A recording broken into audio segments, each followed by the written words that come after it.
Today we are going to be using some cotton yarn. This is one of my favorite yarns to use. I use it all the time. I think it's one of the best yarns for beginners to figure out to use. You can use tight stitches or loose stitches depending on what hook size you're using. I'm going to be using a 6mm hook today. This was actually my very first hook. It is still to this day one of my favorites. If you are just starting, I highly recommend getting a 6mm hook. You will use it quite often. So first things first, I have been dyeing yarn, so if my hands look a little discolored, that is the reason. We are going to start off with doing a magic loop. This is how I start when I'm going to make something circular, like a koozie, for example. I cross the yarn over and loop it through as if I were going to start tying a shoe. And then I loop it through one more time. And I have this nice little guy. Now I take my yarn where I would normally start crocheting. I put my hook through the loop. I pull the yarn through. I have it on the hook. It's pretty gentle. And then I yarn over from back to front and I pull it through. Now I'm going to turn this and start working on this side. So flip it over, put your needle through, hook it, single crochet, 1, single crochet 2, and I'm gonna do 8. It seems to be a good number that's been working out for me. So there's 2, 3, 4, 5, 6, 7, 8. So I had been kind of pinching this tail in, and I am now going to pull this tail.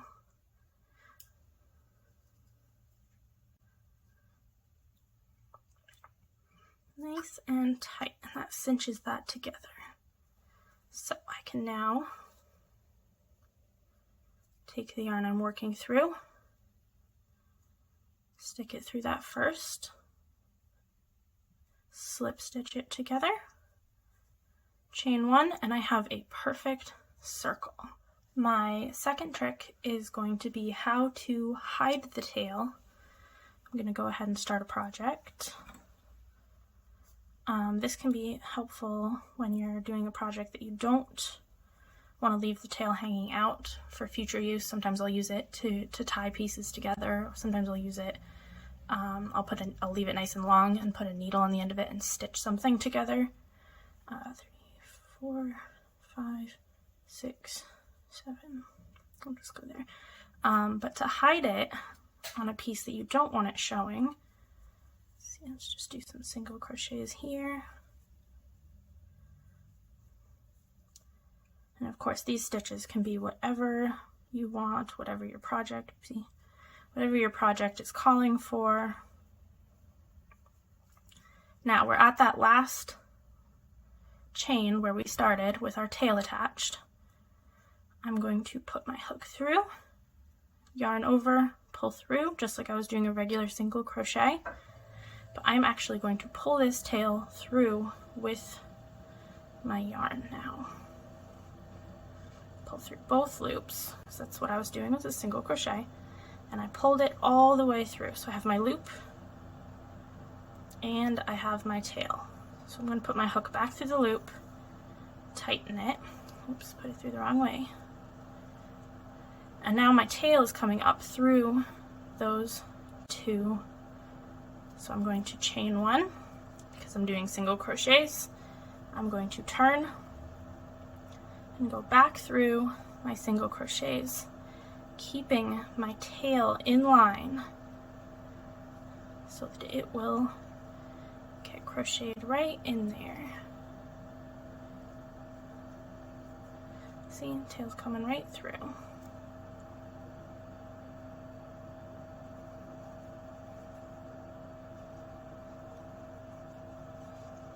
Now you can pull the tail, make him nice and snug in there.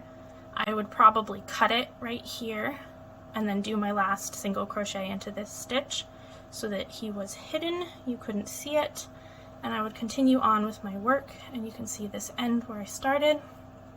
You can't see the tail anymore. Last one is one that I feel like I should have looked up a long time ago, and it is how best to join two pieces of yarn. So you have one, you ran out of yarn, you still need more for your project, and you need to tie more on. How do you tie it on without being able to see a big knot? What I used to do is just put your ends together, loop it through. It's always a good secure one. You can pull the ends tight and you'll have a nice secure knot, but it's kind of bulky. It's a big knot and you have to deal with the ends. So for this, you're going to start with your yarn. You're going to go under and then over, just like you were starting to tie your shoe. And then you have this hole here. You're going to take your new yarn and put it through that hole from front to back and pull it through. So I'm going to tighten this one a little bit so that it stays a little bit more secure. Now I have this here. I'm going to stay underneath the previous yarn. I'm underneath it, crossing over the top away from my body and then back up through the hole. And I have another little knot. So I'm going to now pull these strings, these ends, pull them tight, and I have something that looks like this with my two strands and my knots on either side. Now you can pull your string nice and tight together. And then I'm going to cut. I like to cut at an angle so it makes it harder to see.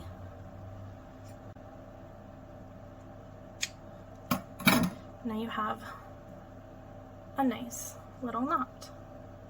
It's much easier to crochet with because it's much flatter, and you can tie on as many more balls of yarn as needed for your project. So I hope you guys enjoyed those tips and tricks. Make sure you like and subscribe for more. I'll see you guys on the next one. Bye.